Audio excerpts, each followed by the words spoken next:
Effortless, effortless, effortless. Spiegel, Piddle, effortless, effortless, effortless, effortless. Spigel, Piddle, effortless.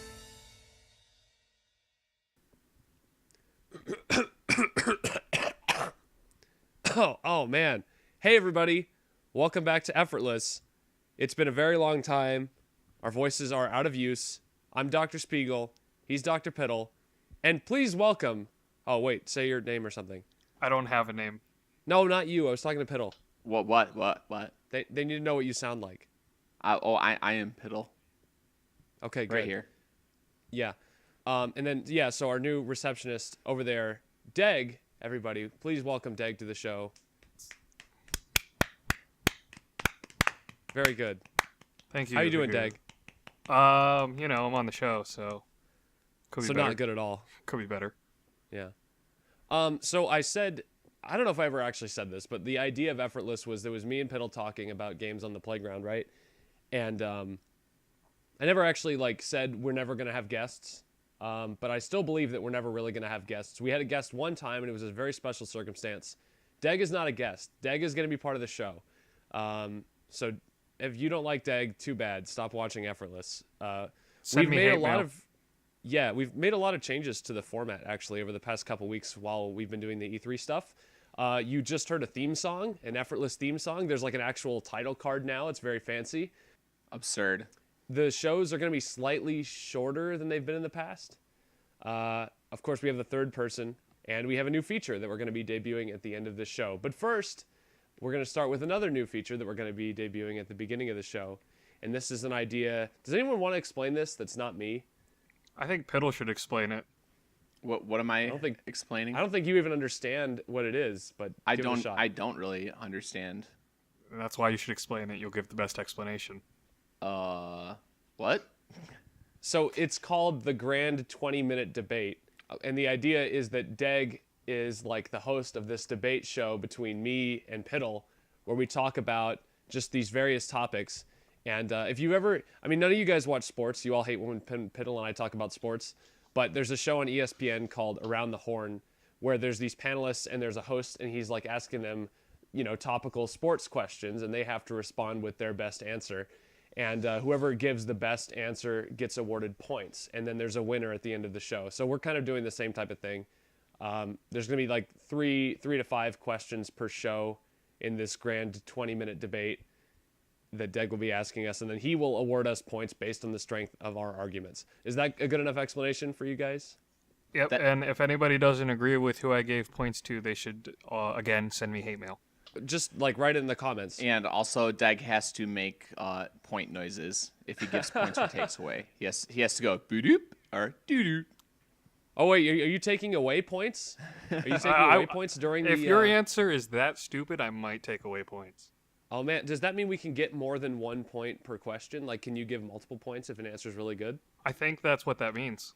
Because taking away points would be way too powerful if we're only going to do 3 questions. Yeah, but I'm the moderator, so I get to make up the rules as we go. All right, gentlemen, I've prepared a few questions for you to discuss today. Are we totally unprepared here?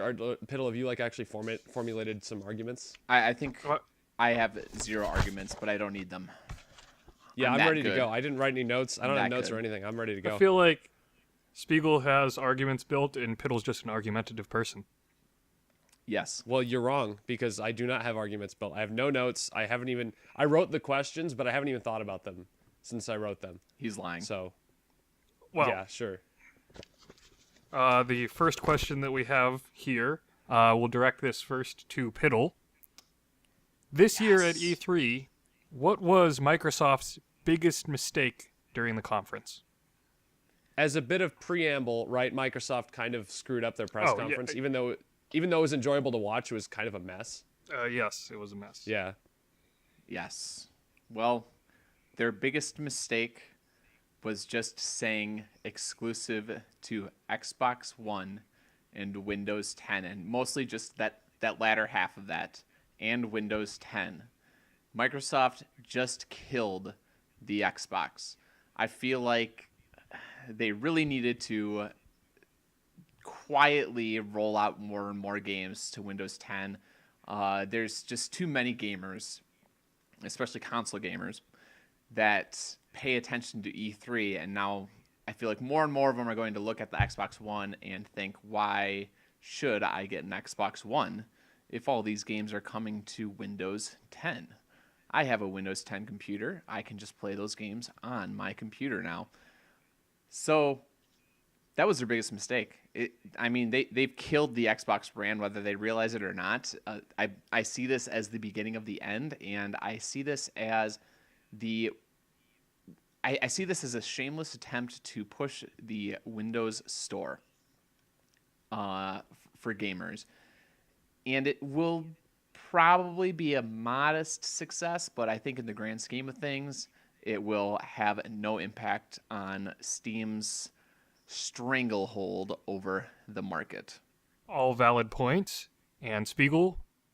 So, in my opinion, you brought up a very valid point with the Microsoft killing the Xbox brand by introducing this Windows 10 exclusive and the Play Anywhere, which is really stop playing your Xbox and just buy our Windows PCs. That's really all it was. I think they made a much bigger mistake because Windows 10 is still going to make money. I think they made a bigger mistake with the Xbox brand by introducing the Xbox One S.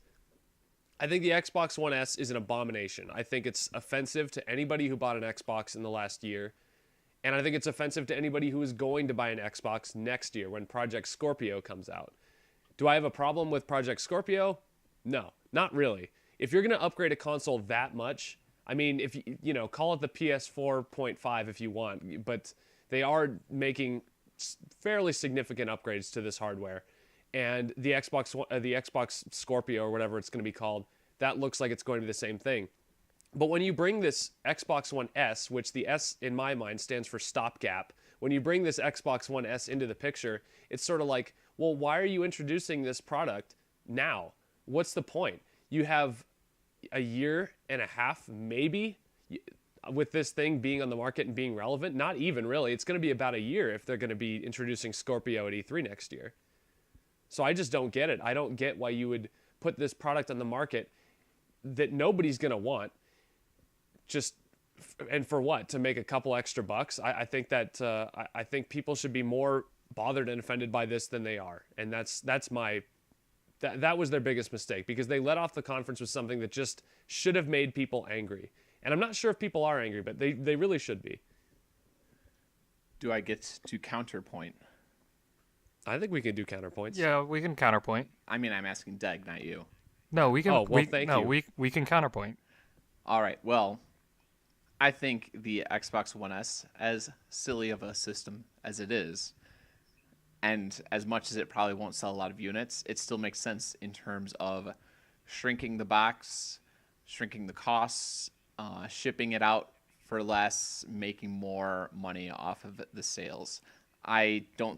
Again, I've said there's no little reason to buy an Xbox One, but the reason for not buying an Xbox One S is not tied to it being a smaller, slimmer console and not having the upgraded graphics that the Scorpio will inevitably have.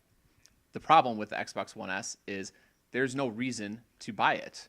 There are no exclusives to the Microsoft Xbox anymore. The Xbox system, like the whole brand, is dead.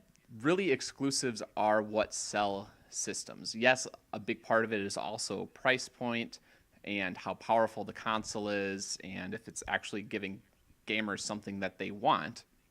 That's why the Wii U has done poorly. It has a $100 gamepad just holding it down. That's why the PlayStation 3 eventually outsold the Xbox 360 because the price came down and it had far more exclusives. Sony has always been really good about introducing exclusives, and the PlayStation 4 has struggled a bit with that. They've started to show more and more exclusives, but you look at the Xbox now, and what does the Xbox really have for exclusives? Well, literally nothing if you're taking that Windows 10 exclusive thing. Exactly. Because everything's on Windows 10. But if I can be allowed a counterpoint, Xbox One and Windows 10 exclusive. That's a little irritating because now there's no true exclusives to Xbox One. But what about all those people, probably 20 million people out there, who just are not capable or not interested in building their own PC in order to play games like Scalebound, to play games like Recore, which inevitably will require pretty heavy PC, tech in order to run these games. I feel like the Xbox is a convenient, look, you can open this box up and it can just play the games. Like, I feel like it still has value in that sense. So even though they're not exclusive to Xbox One, technically, it's still a way more convenient way for a big number of consumers to play games that they wouldn't be able to play on Windows 10 because they can't run them. Well, All right, I have nothing else to say, so yeah. I'm cutting you off anyway, because that's one counterpoint from each of you, and I think we've heard both sides of this little debate, and I'm going to have to award my point to Spigel.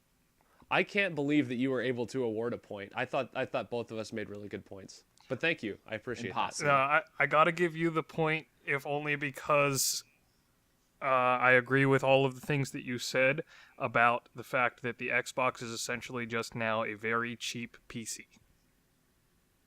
Well, comparably to building a top-of-the-line gaming computer. And that's honestly a lot of people that I've talked to where I've been like, hey, what did you think about E3 with Microsoft essentially killing the Xbox? And they look at me with this dumbfounded look on their face and say, what are you talking about?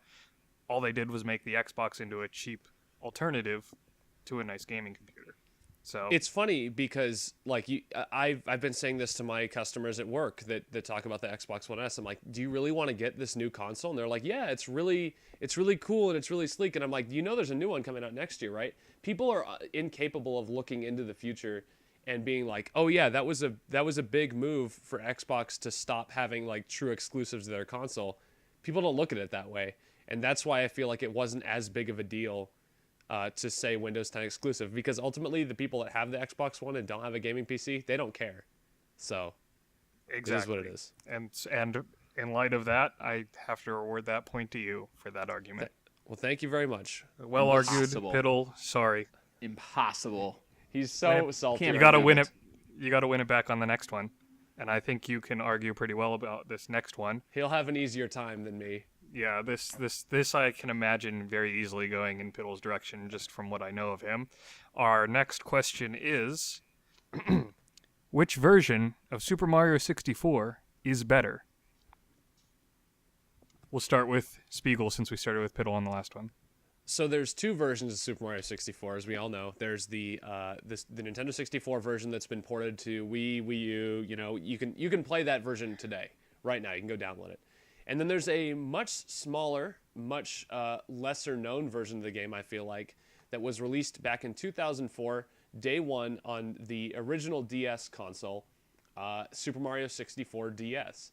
Now, when this game was first announced, it was called Super Mario 64 times 4, which I thought was really interesting because you can play through the game as 4 different characters: Mario, Luigi, Wario, and Yoshi. And at the time, I was just a kid, I thought, oh, it's going to be so cool. I can play through the game as like all these different characters. And I am going to throw my very controversial support behind Super Mario 64 DS being the better version of the game. Despite the slightly awkward touch controls, they improved the visuals. They got rid of some of the crappier star missions in the game. They gave you better ones. They gave you more options to play as different characters who all had different powers.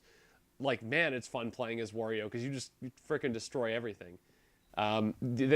Those types of options are not there in Super Mario 64, which is by itself an excellent game. But this game took everything that made the first game good, got rid of the certain crappy missions. It gave you more characters to play as. The graphics, the visuals are improved, and the controls aren't nearly as bad as everyone makes them out to be. The touchscreen is a little weird, but that was just them trying to shoehorn the DS concept into it. I am going to, every time I go back to play Super Mario 64, I play the DS version. And that's where I'm throwing my support behind. And counter from Piddle? The controls, which you say are not an issue, or not that big of an issue, or not that bad. I just have to take my issue with that right there. The controls are not better than Super Mario 64. And that's sort of saying a lot because Super Mario 64's controls have not aged terribly well. You're removing analog controls, number one. And then number two, you have to deal with using your thumb to control the camera and everything with Mario, which is probably the biggest issue. With the thumb, if you look at any review of Super Mario 64 DS, they always bring up the fact that you have to use that little nub that came with the original DS. And do you guys, how many people even remember that nub? How many games actually used that little thumb nub? Pretty much Super Mario 64 DS was the only game that really required it. So It didn't even require it though. I really don't know what you're talking about because I got this system on launch day and I don't remember that. I don't remember that, and I got it on launch day also, and I do not remember a thumb nub. You don't remember the thumb nub? I do not. I am shocked. Actually, that just I remember the Circle Pad Pro, but that was on 3DS, and that was for Kid Icarus and like Resident Evil Revelations. So, for the record, the thumb nub was a part of the original DS strap, and you would sort of fit your thumb into, like, the tip of your thumb into this nub. Oh my goodness, I remember that now. And you would use it on the touch screen, just for increased accuracy on the touch screen. And again, many reviews brought up that you really needed to use the nub in Super Mario 64 DS in order to have better control over Mario. Now, issue with that is thumb nub would fall off a lot. Other issue is you're constantly reaching your thumb as far over that DS as possible in order to touch the screen with it. Not a very comfortable position. Using just the stylus didn't really work because you needed access to the buttons on the right-hand side of the DS. So it was too much with the controls. I mean, the system really could have been fixed if it just had what the 3DS has, which is the Circle Pad Pro, and just, the Circle Pad on the left side, just analog controls and analog camera movement, and that would have made Super Mario 64 DS a greater version, definitely, because of all the extra features, because of the additional characters, absolutely. But since it does not have built-in analog control, and it has a thumb nub, or you always have to use your thumb to sort of control it, I can't get behind it. I can't get behind the DS version being the better version. Spiegel, do you have a counter? I don't, except that you didn't really touch on any of the merits of the original Super Mario 64 apart from just trashing Mario 64 DS. So if we're going purely on debate style, I would have to give you a 0 out of 10 on that because you didn't even talk about Super Mario 64. Get it together. Nothing needs to be said about Super Mario 64. It's one of the greatest games of all time. But controls do matter, and I mean, come on. Chris said that Super Mario 64 DS he enjoyed, and he also enjoys another lovely little game called Star Fox Zero. Come on. So I rest that's my ad case. hominem. Ad hominem attack. Boo. Point to Spiegel. Point to Spiegel. Hey, I can't let that go. Wait, did you really just give me a point for that? He did. I was not going to award a point to anybody, and then he used a logical fallacy, and it just immediately hurt me. Is it bad that I feel like he has a point with the Chris thing? I mean, I don't want to, I don't want to rip on Chris too much, but come on, he likes Star Fox Zero. I'm reconsidering my thing. You know who else did, just as an aside, you know who didn't like Super Mario 64? Zyber, and I think that's completely unacceptable. To be real, I think it's very possible for remakes to be worse than their original counterparts. Oh, no question. And clearly. that's been the case in plenty of instances. I mean, just look at the upcoming Arkham collection for Batman, and I actually looked at a video comparing the graphics between like the facial models of Dr. Hugo Strange in the Xbox 360 version to the upgraded like PlayStation 4 version.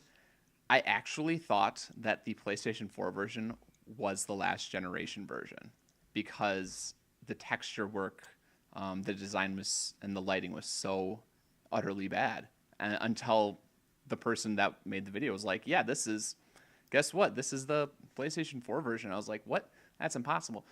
And I know that's a different game, but controls are so important to games. And I do feel like, yeah, a game like Star Fox Zero does show that. It shows that controls matter. People didn't battle the controls in the original Nintendo 64 Star Fox. Yeah, it sort of stunk that your ship moved in the direction that you were aiming, and that was something that could have been fixed if they made the game on the Wii, which they didn't for some reason. And they should have. But there were all the other issues with trying to juggle the gamepad, trying to juggle the reticle, and with Super Mario 64, it's like, okay, did I actually tap the D-pad enough so that I'm running? Did I not? I want to go somewhere between an 8-directional control, and not having full analog sort of prevents that. And yeah, they improved the camera work a bit and the standard camera angles to make some of those parts easier. But I feel like the removal of analog control is just too. It's a 3D game. 3D games with analog controls just generally don't work. And I feel like Super Mario 64 DS sort of got it, but not enough to sell it. And if it had done it well enough to sell it, more games after Super Mario 64 DS would have done it the same way.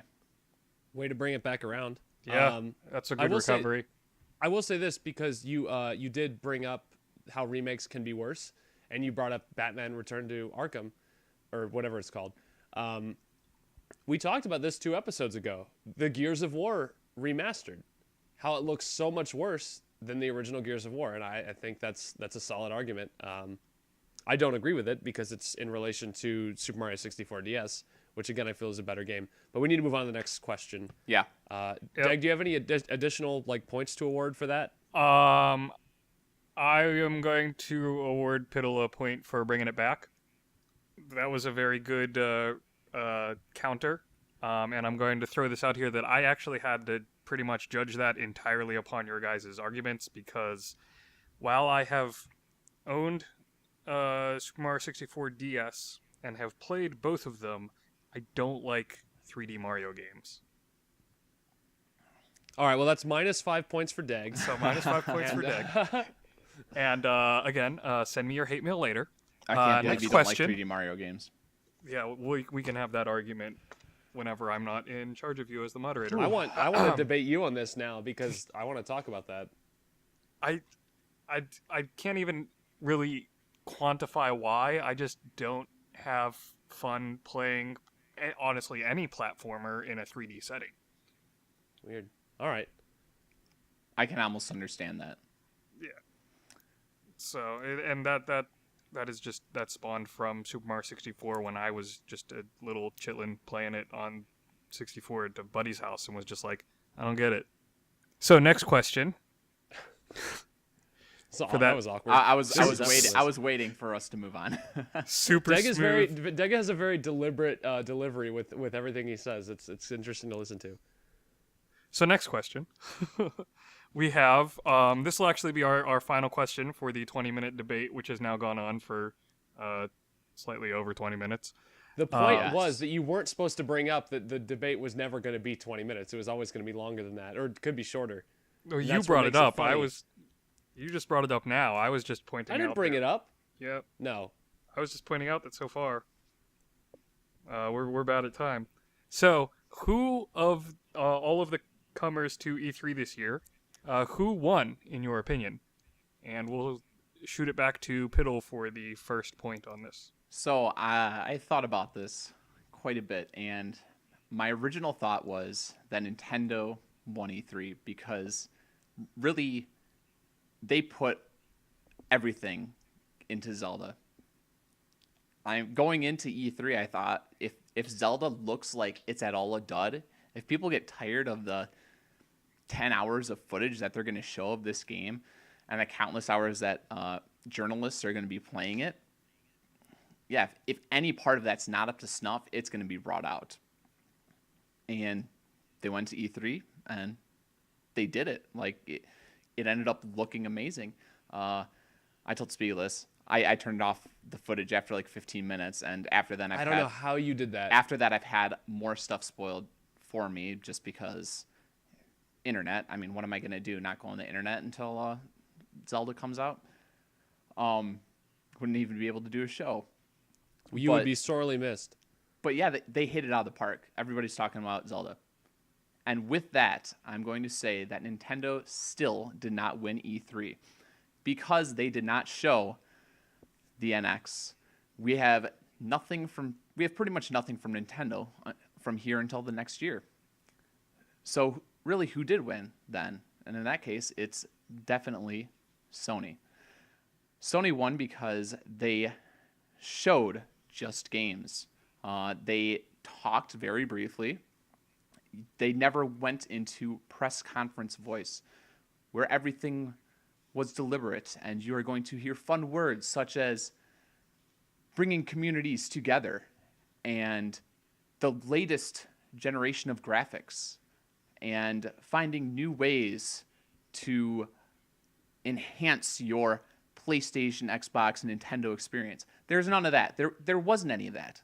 They cut all that out. They cut out all of that crap, all of the fluff, and they just showed games. And yeah, some of those games might not be exclusive to the platform, but that didn't matter. They showed that they understand what gamers care about, and that's just new experiences. I think the greatest argument against them is they showed a lot of games that are still far off out into the distance. A lot of games that are slotted for 2017. And not a lot that's like, hey, guess what? This is coming out this year. I don't think that matters. I mean, again, they showed a lot of good stuff. They showed a God of War demo that really took me by surprise. I've played God of War, a little bit of God of War 1. I played all the way through God of War 3. And I played through one of the PSP games. And Kratos was just a terrible character. I didn't care about him at all. Everything about him just was disgusting. I didn't want anything to do with him as a character. I only played through the games because, I had good combos and everything like that. But compared to other contemporary action games like Bayonetta, God of War sucked. And they sort of created something where it's like, oh my gosh, I actually care about like what's going to happen in this game from an emotional standpoint. And yeah, they showed other new stuff like Days Gone. They announced that not Shadow of the Colossus, the sequel. What is it called again? The Last Guardian. The Last It's not Guardian. A sequel. It's a spiritual successor. Sequel. Yeah. It's been a decade. I bought a PlayStation 3 for that game. Well, finally that game's coming to PlayStation 4 this October. So they finally have that coming out just this October. Supposedly. And what they showed of VR didn't drag the press conference down. And they just said, you know what, Vita, screw it, Vita's dead. But yeah, I thought it was really important that with VR, they're just like, hey, here's a bunch of like really brief clips of VR games being played, and they didn't have any. And how about that Resident Evil 7 announcement? Which was huge. Yeah. Right. Huge. And then not to mention bringing out Hideo Kojima on the floor and just saying like, yeah, this is the kind of talent we have. Like, bring it. What do you have? You have nothing. So I really don't think there's any argument that the PlayStation brand won E3. I mean, it's already winning the generation, and they came out of the conference with really nothing negative. Fair points. Spiegel, what do you have to say on the topic? So every point you made was fantastic. I was totally ready after that Sony conference to say, yep, Sony won. I'm going to disagree with you, though. And this is an argument that you made yourself. You have dug your own grave, my friend, and I'm going to dance on it. And here's why. You said yourself, Sony does not have a lot of games that are coming out this year that they showed at this year's E3 during their press conference and on the show floor. That's fine. But what did you criticize Nintendo for? You said they didn't show the NX, but they don't have anything coming out this year. So you're making an argument with Sony and saying it's okay with Sony not to show games that are coming out this year, but that it's okay for Nintendo to show smaller games that are coming out this year, but it's not okay that they didn't show games that are coming out next year. I'm getting a little mixed up, but you made that argument for Nintendo. You said Nintendo doesn't have anything coming out until next year, and then you praised Sony for delivering games that are coming out next year. So I'm a little confused there, but I'm going to say Nintendo won because everything they showed for me, it's all subjective. Everything that Nintendo showed to me, I was very impressed with. The new IP Ever Oasis, I'm very excited about. They mixed up Mario Party to the point where I'm interested and engaged in that again. The new Pokemon look great. Very obviously excited for Zelda, which completely dominated E3, by the way. So if you're going subjectively, I think it's easy to say that Nintendo won E3 because they had the one game that won Game of Show, and it was just everywhere. Like, it wasn't, they showed a brief teaser with some gameplay, and based off that, it won Game of the Show. It was, no, you're right. They showed like 10 hours of it, and people were still interested and engaged in it. So I will say Nintendo won E3 based on the strength of Zelda, and then based also on the very low expectations that everyone had for Nintendo going into the show. We were very concerned, both of us, about Zelda underwhelming, and it did not. It overwhelmed us, even with all the additional exposure that it got. Plus all the additional stuff they showed, I think you can say Nintendo won the show this year. So the reason that I don't think that Nintendo won, even though, yes, I admitted that a lot of PlayStation content is not coming out next year, is because Nintendo isn't winning in the market right now. Sony is winning in the market right now. They showed that they have a lot of great content still coming up. Nintendo, for them to win this E3, they didn't just need to knock it out of the park, which they did. They needed to knock it out of the park back to back to back to back to back to back, which they didn't. They have a great, great game coming forward with Legend of Zelda. That's not even a question. But how many systems has the NX sold? It hasn't sold anything yet. How many systems has the Wii U sold? The Wii U system has sold, 12 million? 13 million? Meanwhile, the PlayStation 4 has, 45, 50 million and counting. So they are in the lead. They are far, far ahead of Nintendo. So Nintendo hitting one little home run is not enough for them to win E3. Sony would have had to make a lot of errors, and they didn't make any. And that's the thing. They didn't make any errors. They played well. They still won, regardless of how well Nintendo did. It just wasn't enough. How come the expectation for Sony is so much lower compared to our expectation for how Nintendo performs at E3? It's because you already have something that's successful. You already have something that's going to bring a lot of content. But that already has a lot of content. But their press conference should be otherworldly every year based on the numbers of systems they have out in the market. They should absolutely be expected to deliver like top-of-the-line content every single show. The reason Nintendo won is because we weren't expecting anything, and here they come with all this stuff. I think that's a way better way to determine who won the show. I mean, I just disagree. It doesn't matter what expectations are. I mean, the fact of the matter is Nintendo's playing from behind. Nintendo is in this position because of Nintendo.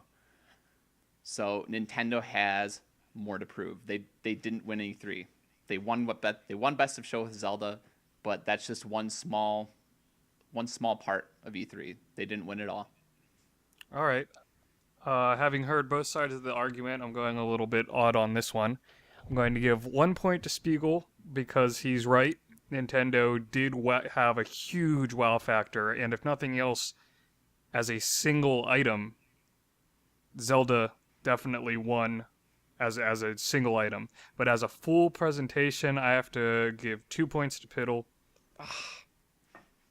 Because you're going to tie it up on the last question? I'm going to have to tie it up because I like doing stuff like that. And honestly, as much as a Nintendo fanboy as I am, and as much as a Zelda fanboy as I am, he made some perfectly valid points that really Sony brought it and did what they needed to do to really essentially win the show.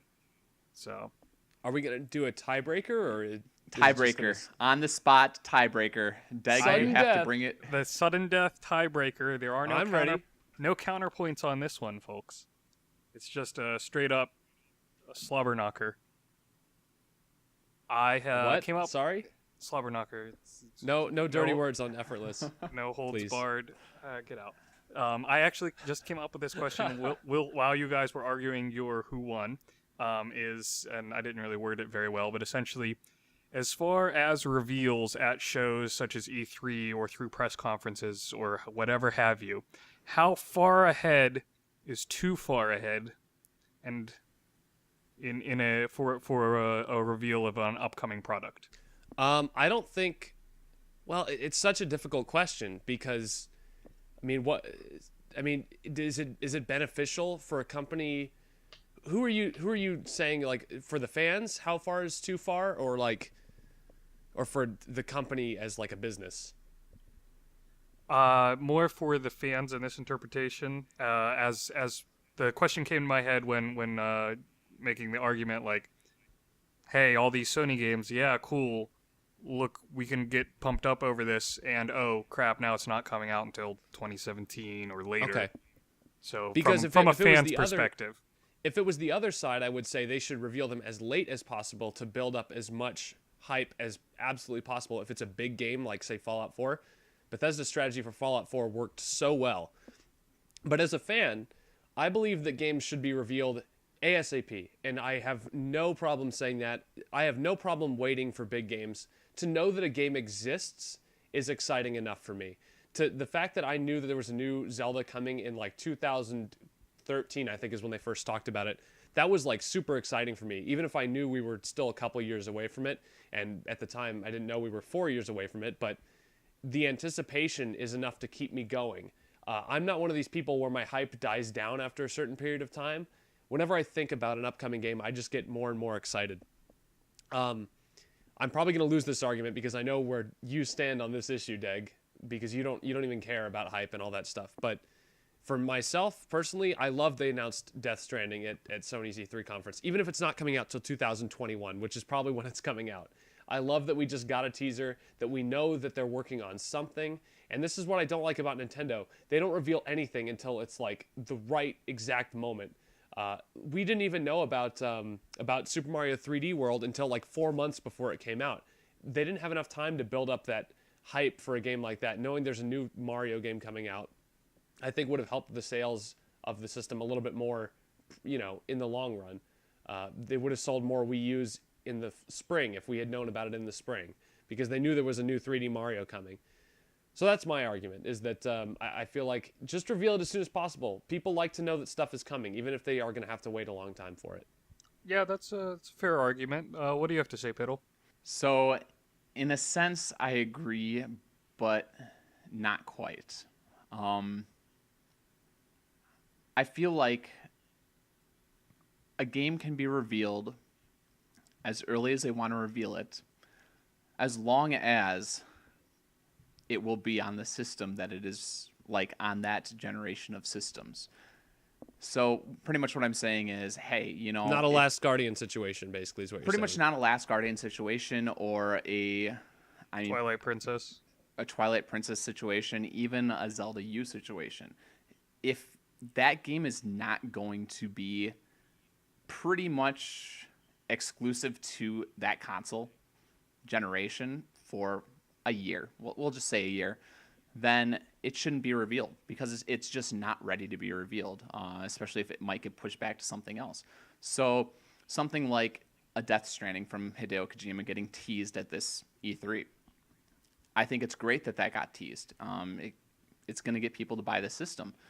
But if it really doesn't come out until the next generation, I feel like that loses a lot of good faith with the gaming community.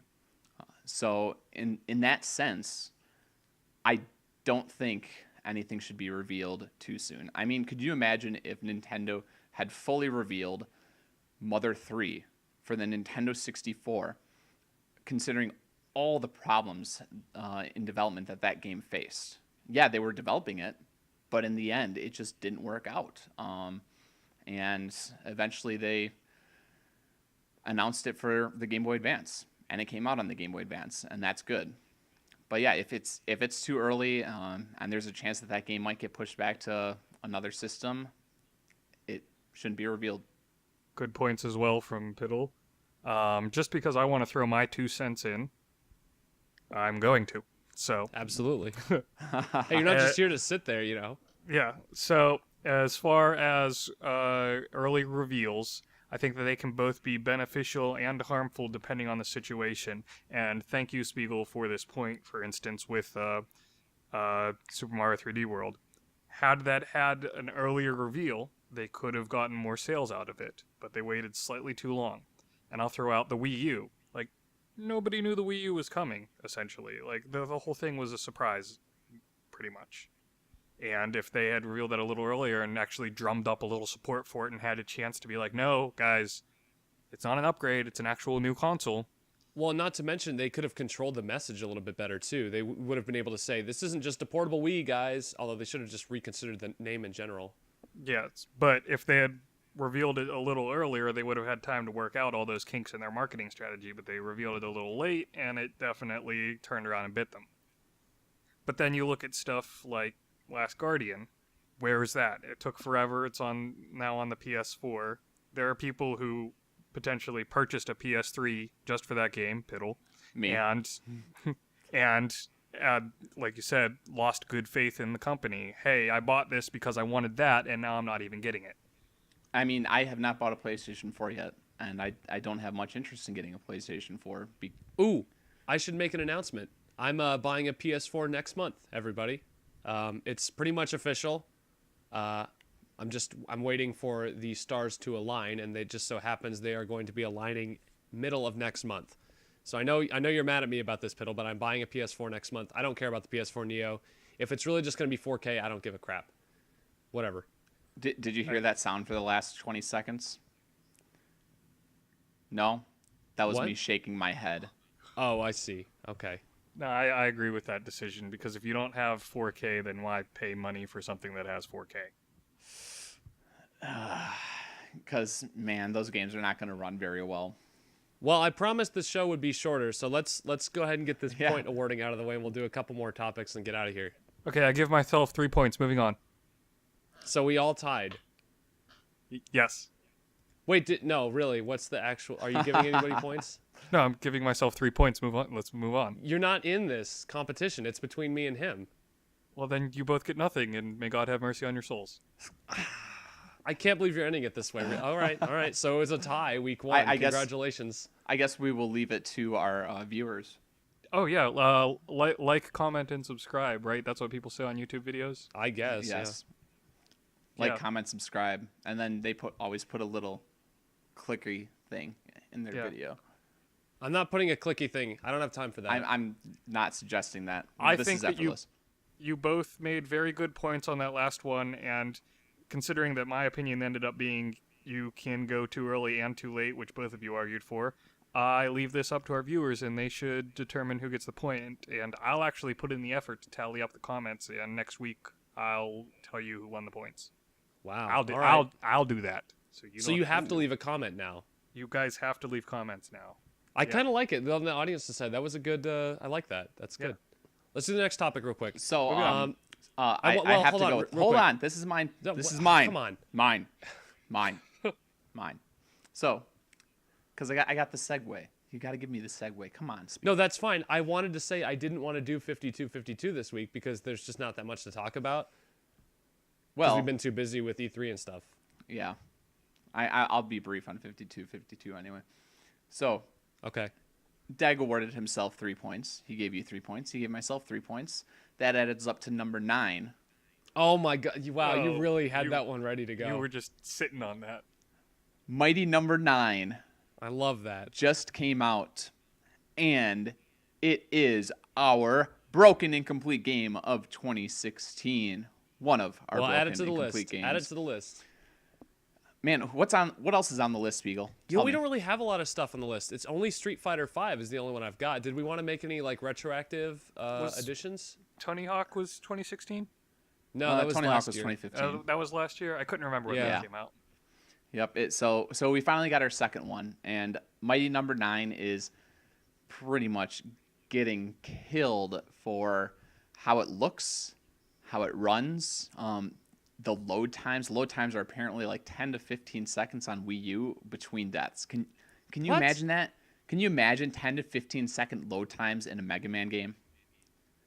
So I will, because I have a code sitting for Mighty Number 9 on the Oh. Wii U that I just So- haven't is sitting there. I've just been like, I don't even feel like plugging this in. Did you Dag, back it? I wanted to talk to you specifically about this because you do back this, right? You I did back it? I Kickstarter backed the Mighty Number 9 game and sat When? and watched. I'd like, oh my goodness, I You could know- pull it up and tell you, but it was literally like 3 years ago. I have to say, Mighty Number 9, it really looked amazing. Like that concept art that they first showed off with the Kickstarter campaign. Man, that just Super Ooh. exciting whenever, it was like, looked- oh wow. yeah, great art style to it. I really wanted to play it. I really thought about backing it, and then I was just like, nah, I'm not gonna back it. They already reached their goal. It'll be fine. And then the first footage of Mighty Number 9 came out, and it was just like, oh Lord, this is gonna be a stinker, because just everything that they had in that art direction in that campaign was gone. It was just completely gone. It just looked like a very bad 2.5D platformer.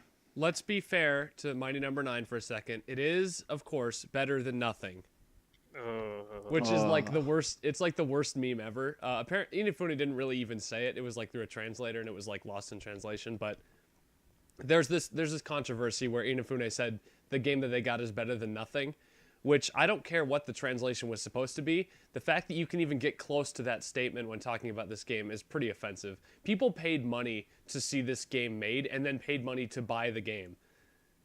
You got to come up with something that's better than nothing. I'm sorry. That's not acceptable. I sort of feel bad for them because they didn't have much of a budget to work with. It really ended up only being a little over $2 million in budget out of the $4 million that was kickstarted. And then they decided to do the stretch goals was developing on multiple platforms at once, and they ended up developing for 10 different platforms at once, I believe it was. Huge mistake. They just bit off. They went and it was like, hey, we're gonna make this game. Okay, cool. Here's a couple $1 million. Like you can do it. And then they're like, we're gonna add this feature and this feature and this feature. Yeah. Okay, that's starting to get a little expensive there. Like It just like, blows cool my your mind. jets. It blows my mind that a game that looks so graphically bad. I mean, it looks worse than 2.5D games that were on the PlayStation 3 and the Xbox 360. It almost looks like something that should belong on the Wii. it does not look exciting. And I followed. Like I said, I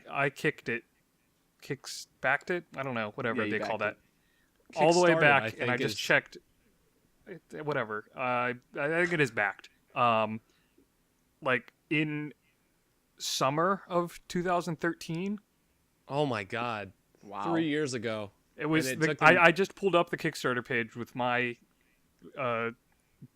whatever they call it, reward level money pledge. That's the word. It was $96 I put in, Oh, Man. and it was successfully funded on October 1st, 2013. I hurt Not that- for you. I hurt for myself because at the time it was like, sweet, this is gonna be awesome, a new Mega Man game from the new Mega Man creator, and we did not get a Mega Man game. This has nothing to do with what we were originally told we were going to get. The game, I think the most game struggles. unfortunate. Sorry. Sorry. Go ahead. Go ahead. The game struggles to hit 30 frames per second on PlayStation 4 sometimes. Like, that's insane. It's abysmal. The most unfortunate thing about this whole situation is it reinforced in my mind why I don't kickstart things. And if, Kickstarter has produced some good stuff. Look at Bloodstained. That game looks great. If you're talking about reboots of like a classic franchise, look at Castlevania and Bloodstained, and then look at Yooka-Laylee, a spiritual successor to Banjo-Kazooie. There are some good ideas going around in Kickstarter, but this is like put a really sour taste in my mouth. Why would I ever want to kickstart something if it could end up like this? The vision, I don't think, was misguided. It was obviously a mistake to develop on multiple platforms at once, but But Playtonic is they're developing on multiple platforms at once with Ukulele. Team 17, I think, is handling the ports. But still, I mean, it's concerning. And do I want to throw my money at something now that this has been the result? I have backed roughly, let me take a look, 48 projects on Kickstarter. Not all of them are video games. In fact, 2 of them are, and one of them was a disappointment, as we clearly know. Another one was a really fun music rhythm-based game made by the guy that does the Brawl in the Family webcomic. All right. And he developed for multiple consoles, PC on the Steam platform, the Wii U, and the DS. And the game turned out fine, but he had a concentrated vision. He was only going to put it on those consoles, and he only wanted to put it on Nintendo on the Nintendo consoles because of how huge of a Nintendo fan he is. I mean, he does the Brawl in the Family comics. If you know what that is at all, you know how big of a Nintendo nerd this guy is. Yeah, it's crazy to think that I was visiting the GameCube General Board when he started doing comics just for fun and would post them up, and the reaction was overwhelming. Like, hey, you need to do more of these and you need to start your own thing. And he just now recently put out this video game, and it's great. It's fun, and it's got a concise vision because it was a labor of love that he actually knew what he wanted to do. And I feel like that concise vision and that whole here's what we're going to produce just wasn't there with Mighty Number 9. They just went, here's all the cool stuff that we could do, and not here's what we can feasibly put out as a product. Well, I don't think we have anything else to say about Mighty Number 9. Yeah, I'm ready to move on. I don't want to talk about Mighty Number 9, but put it on the list. Put it on the list of the Broken Incomplete Games of 2016. If you guys have a nomination for the Broken Incomplete Games of 2016, please put it in the comments. Something maybe we haven't played yet. We'll take a look. We'll see, this game sucks, all that stuff. I want to make a brief note about our other Broken Incomplete Game of 2016, Street Fighter V. Daigo Umehara, the pretty much Top player. Street Fighter player ever, or that, I mean, maybe not right now, but that people know of. I think he still might be top. I mean, really infamous for the, what was it, Evo moments. What was it, 63 or something like that? 67. I don't remember the number. Yeah, it was. Yeah, if most people have probably seen it.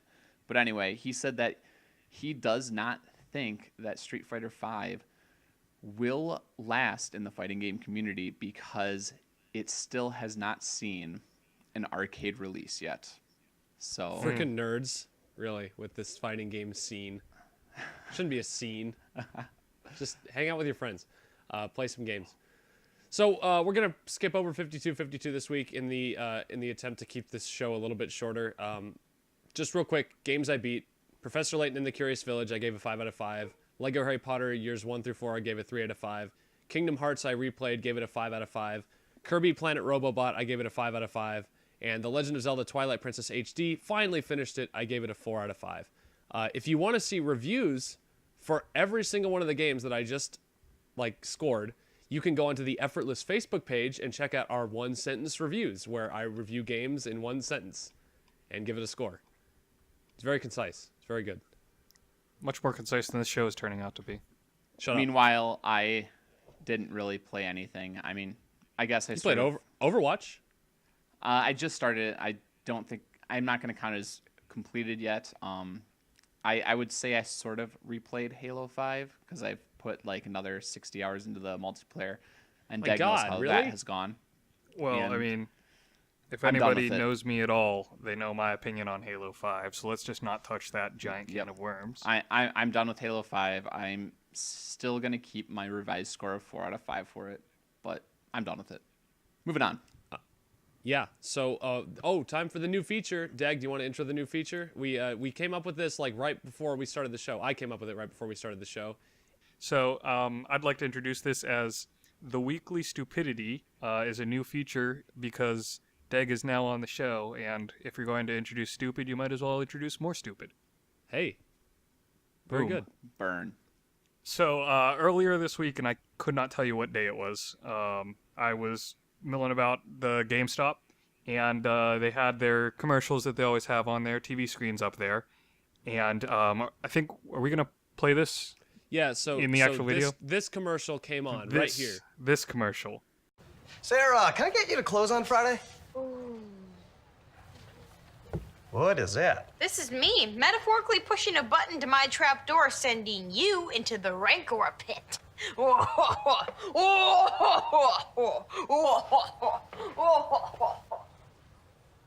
closing on Friday.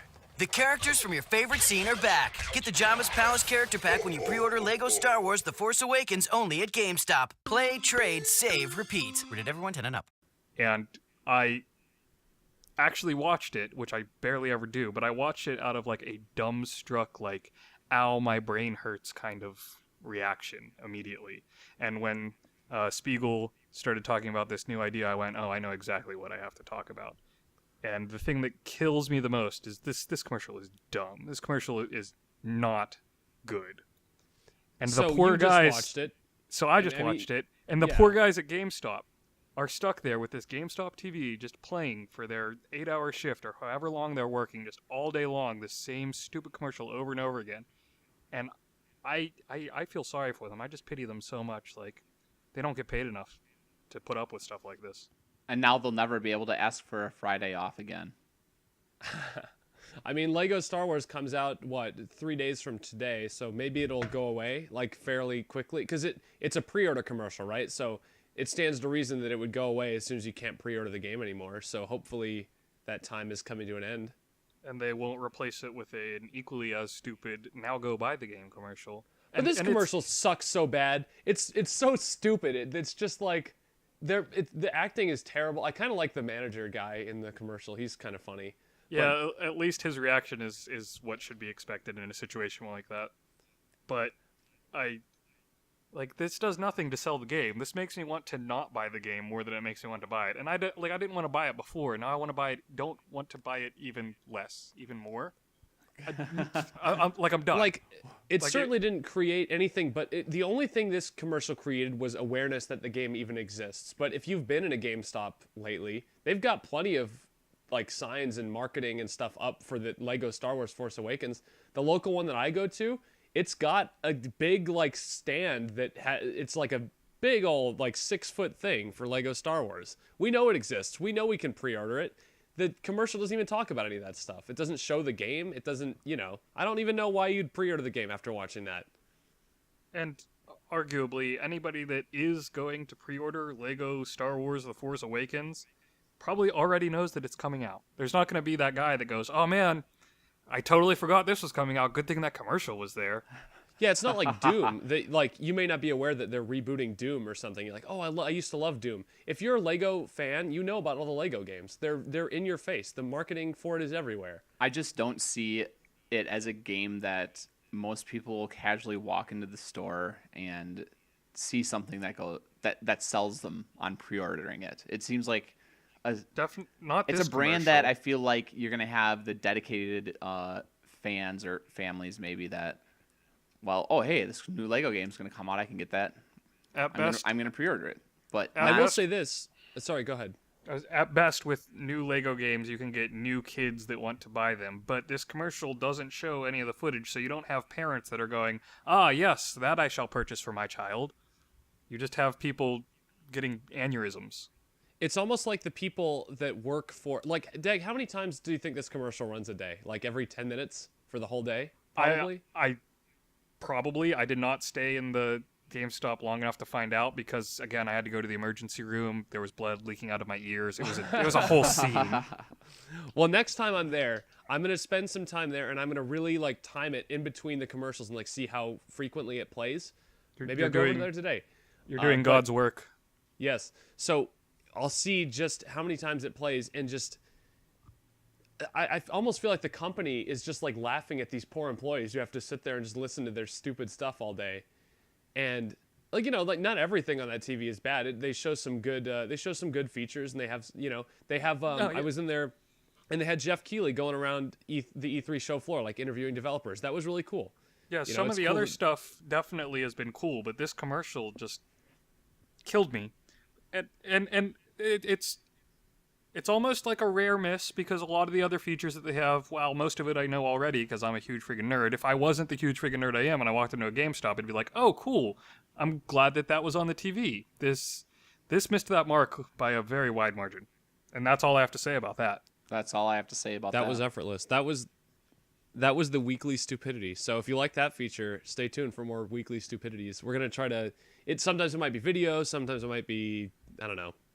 And if you Us talking find about something stupid that people. gave you a brain aneurysm, please post it in a comment below because for some reason we like to hate ourselves. We've given you guys a lot of stuff to comment on this week. I'm excited really about that. We're gonna get some real involvement, and/or no one will comment at all. Excellent. There's no middle ground on this. So there's been a lot of returns of like old ZBN shows, like Space Pirate Radio is coming back. 8-Brit did an E3 episode, and now Effortless is back after like a month off. We were just very busy. We had a lot of stuff. We're gonna try to do this show, as often as we can, every week, usually at a minimum or at a maximum. We're not gonna do more than that because too much effort. Daily. But I do hope you guys enjoyed we are putting a little more effort into the show. I know that kind of breaks the point of Effortless, but we just want a quality product for you guys, and we had enough cringy moments today to say that we didn't put that much effort into it. So, right? Oh, clearly. Speaking of things that only just pop into people's heads, if you have future debate topics that you would like to see Dr. whatever these guys' names are, Dr. McSpiegel. Dr. McSpiegel and Mr. Pibb, leave comments of subjects you think that they should argue at each other with. And we'll take that under review and possibly do it in a future episode. Perfect. I'm going to refer to you as Mr. Pibble in the future because I think that's really funny. Okay. That's like the funniest thing that's ever been on the show, so thank you for that, Deg. Yeah, I'm Spiegel, he's Piddle, he's Deg, new guy, and we will see you next time. Any final thoughts? I just waved at my microphone as though they could see that. Spigel, Piddle, Effortless.